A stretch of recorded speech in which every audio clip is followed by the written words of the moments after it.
Eh bien, bonjour, bienvenue à Vitamine B, l'émission où nous ouvrons la Bible ensemble. La Bible, c'est aussi un trésor. C'est pas Jacqueline ici présente. Bonjour Jacqueline, tu vas bien? Bonjour François, très bien, merci. Tu vois ce que j'ai amené avec moi? Une fortune. Une fortune, oui. Des sous qui viennent un peu, je vois d'anciens sous allemands, des sous qui viennent de Chine, d'un peu partout. Et puis je dirais, la Bible, c'est ce trésor où, je veux dire, où il faut voyager sur cette terre. Et puis à un moment donné, bien, on a besoin d'un sou, puis je veux dire, c'est le bon, c'est pour notre vie. J'ai même là des vieux sous, des marques, hein, ils ne servent peut-être plus à rien, mais ils nous rappellent toute une histoire, tout un passage. C'est juste. Et je crois que la Bible aussi nous dirige dans ce sens-là. Hein. On est là pour parler de sous, hein, c'est ça? C'est pour ça que tu es venu? De sous et au-delà, disons, au-delà des simples sous. Ah, ça va un petit peu plus loin, oui. Eh bien, bienvenue à toi. Tu as choisi un texte. En effet, c'est le texte de l'épître de Jacques, au chapitre 5, les 3 premiers versets. Est-ce que tu veux les lire? Je peux volontiers les lire, oui, tout voilà, à fait. Merci alors, oui. beaucoup. Verset 1. À vous maintenant, les riches, pleurez à grands cris à cause des malheurs qui viendront sur vous. Votre richesse est pourrie, vos vêtements sont mités, votre or et votre argent sont rouillés, et leur rouille s'élèvera en témoignage contre vous et dévorera votre chair comme un feu. Vous avez amassé des trésors dans ces jours qui sont les derniers. Déjà là, moi j'ai envie de réagir, mais on ne peut pas être riche et chrétien, c'est mieux d'être pauvre et chrétien. Écoute, moi aussi, quand je lis ce texte, je me suis longtemps posé la question en me disant, moi, je connais des amis qui ont certains moyens, qui sont des gens agréables comme tout, même généreux, qui ont fait bon usage de leurs biens. Puis on trouve vraiment ce texte malveillant à leur égard, avec presque des condamnations, des malédictions sur les riches. Et c'est justement parce qu'il me semble qu'il y a plus à comprendre que je t'ai fait arrêter après dans ces jours qui sont les derniers. Parce que, à mon sens, ça comporte une explication. Ce dernier jour, voilà. Donc on pouvait être riche autant de la Bible, autant de Job. Il y avait des chrétiens aisés aussi, on sait ça. Mais aujourd'hui, il y a quelque chose de spécial. Je pense qu'il y a toujours eu des mauvais riches. Hein. Ça, certainement, des gens qui exploitent, c'est pas nouveau. Mais quand il a été dit qu'il y a des gens qui amassent des trésors dans les derniers jours, puis pour moi, les derniers jours, c'est l'époque qu'on vit, d'après les signes des temps, comme je comprends, il me semble qu'on arrive dans ces jours qui sont les derniers. Et il semble qu'il y a un enrichissement spécifique à ces derniers jours qui n'était pas de vigueur autrefois. On dirait qu'il n'y a jamais eu autant de riches aujourd'hui. Hein. Et des richissimes, super richissimes. Je ne sais pas si c'était possible autrefois d'arriver à ce degré de richesse dans ces jours qui sont les derniers. On s'est mis à passer de millions à milliards. Hein. Aujourd'hui, c'est plus des millionnaires, c'est des milliardaires. Alors, il y a quelque chose qui me semble, dans cet enrichissement des derniers jours, qui est particulièrement pernicieux. Et c'est pour ça que ça rejoint une forme de malédiction à l'égard d'un tel enrichissement. La teigne qui s'apprend, qui s'arrange. Et quelque chose qui porte en soi son propre jugement. Alors, d'où m'est venue cette pensée? C'est que mon frère est rentré récemment d'un voyage en Afrique. Puis, quand il m'a parlé de la pauvreté épouvantable et qui augmente, et des problèmes de ces populations, j'avais le cœur serré.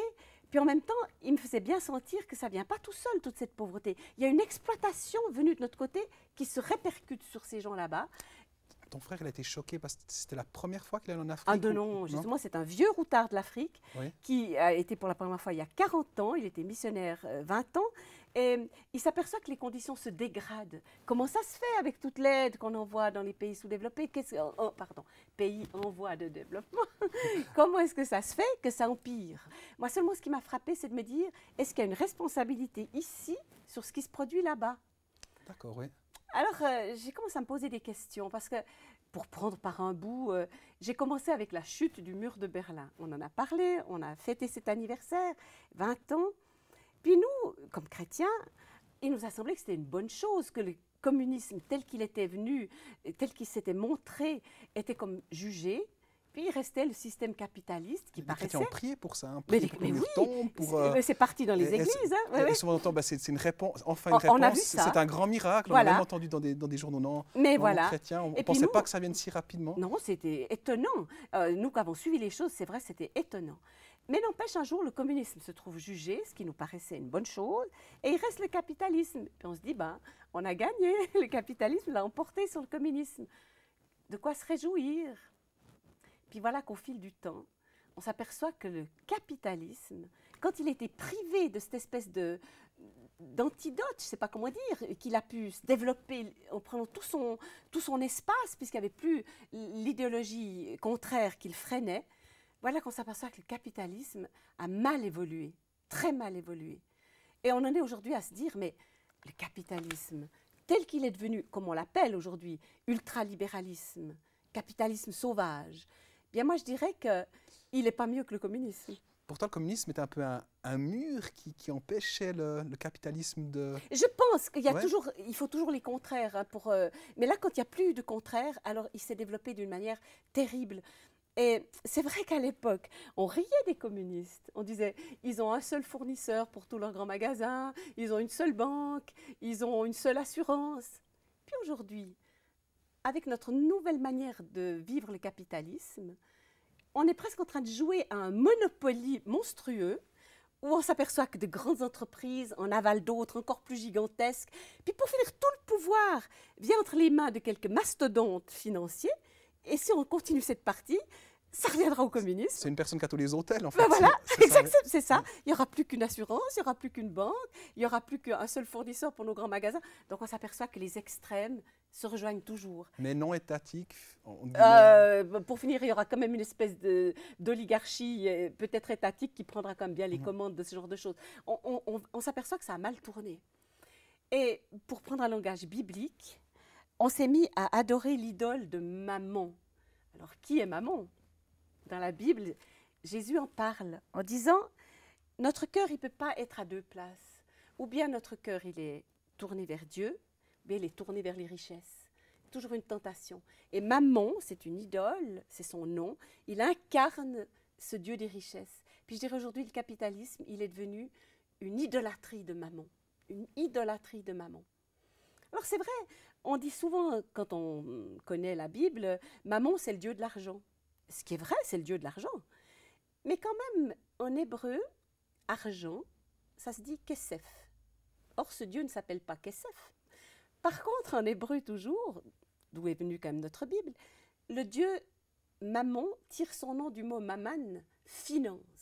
Donc aujourd'hui, on voit, ça dépasse, j'ai dit, l'affaire des sous. C'est intéressant. Donc là, on arrive à la finance. À la finance qui serait aujourd'hui un peu, je dirais, un but en soi, un bien en soi. Et même plus que ça, un dictateur presque. Ouais. Voilà.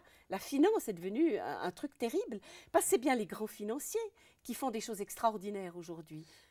Et alors, où ça rejoint la pauvreté des Africains, c'est que ces messieurs de la finance se sont mis à spéculer sur toutes sortes de choses.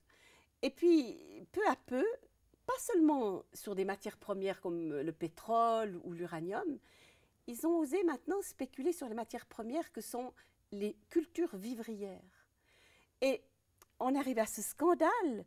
Depuis 2 ans notamment, depuis 2007, on a appris que le prix du riz, par exemple, qui est la nourriture de base d'une grande quantité de gens sur la Terre, ce prix du riz a triplé en 2 ans. Mais il y avait déjà pas avant, on achetait, on vendait, puis c'est là, je dirais à un moment donné, le marché se fixe en fonction de la demande. Pas vraiment. Aujourd'hui, non. C'était pas ça. Il y a une interférence des actionnaires, et puis pour faire gonfler le portefeuille de l'actionnaire, pour qu'il puisse s'acheter sa 3e Lamborghini, on fait monter artificiellement le prix du riz. Et on sait que, justement en 2007, c'est là que les choses ont commencé un petit peu à se préciser dans la tête. On a vu, par exemple, des émeutes à Douala, Cameroun. Oui. Et les gens qui habitent en ville, ils n'ont pas de plantage comme ceux qui habitent en campagne. Et ils n'ont plus pu se payer le riz. Et c'était des foules affamées. Il y avait des émeutes sur la place publique. Puis je me souviens comment est-ce qu'ils ont répondu. Eh ben, l'armée est venue, elle a tiré dans le tas. Et on voyait une centaine de morts. Voilà, ils ne nous les montraient pas trop bien, mais c'était quand même ce qui s'est produit. Évidemment, ça fait taire les gens qui se plaignent quand on leur tire dessus. Et on ne sait pas très bien ce qui se passe, mais on apprend que malgré tous les secours qui sont envoyés depuis l'Occident, la population des affamés ne fait que croître. Je ne sais pas si tu l'as entendu. Il y a quelque chose qui ne va pas. Il y a quelque chose qui ne va pas. Et ils ont même dit que ça a dépassé maintenant le milliard de gens qui ont faim sur la Terre. Ça me fait envie de lire la suite en fait, alors, du texte. Voilà. Là. Oui. Voici le salaire des ouvriers qui ont moissonné vos champs et dont vous les avez frustés, crient les clameurs des moissonneurs. C'est ça. Sont parvenus jusqu'aux oreilles du Seigneur des armées. Vous avez vécu dans la volupté, dans le luxe. Vous avez rassasié vos cœurs au jour du carnage. Vous avez condamné, vous avez tué le juste. Il ne vous résiste pas.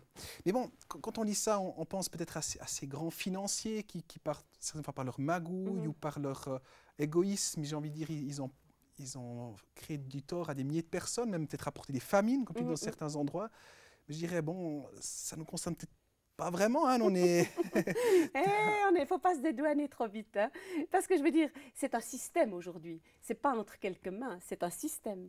Et on s'aperçoit que, par exemple, moi je dois bien y penser, puisque maintenant nous sommes devenus rentiers AVS. Mais nos rentes AVS, AI, les rentes des assurances et toutes ces choses, et boursicotent. Hein.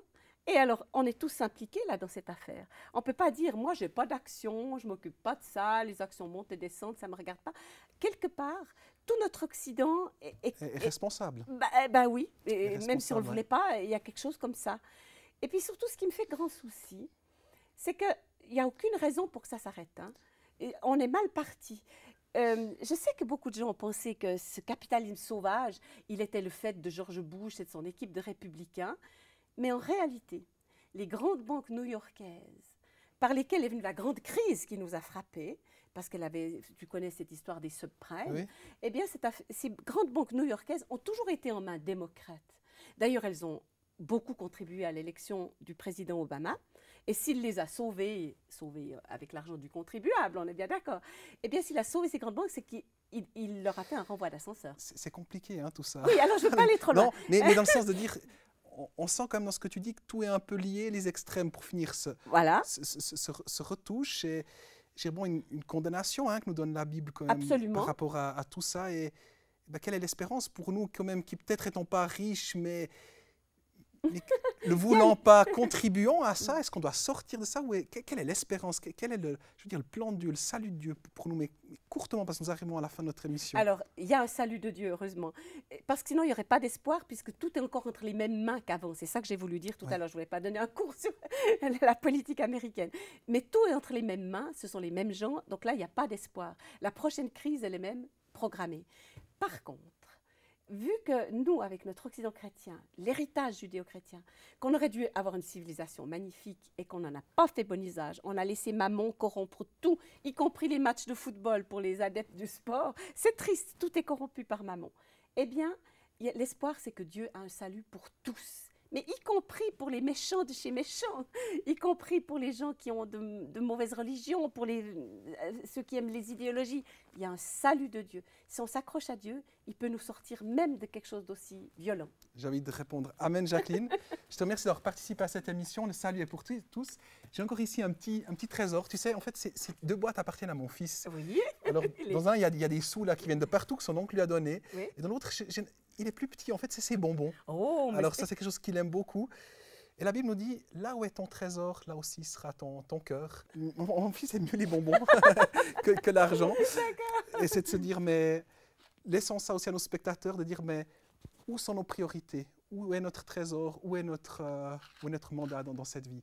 On vous remercie d'avoir participé à cette émission et bonne fin de journée et à la prochaine.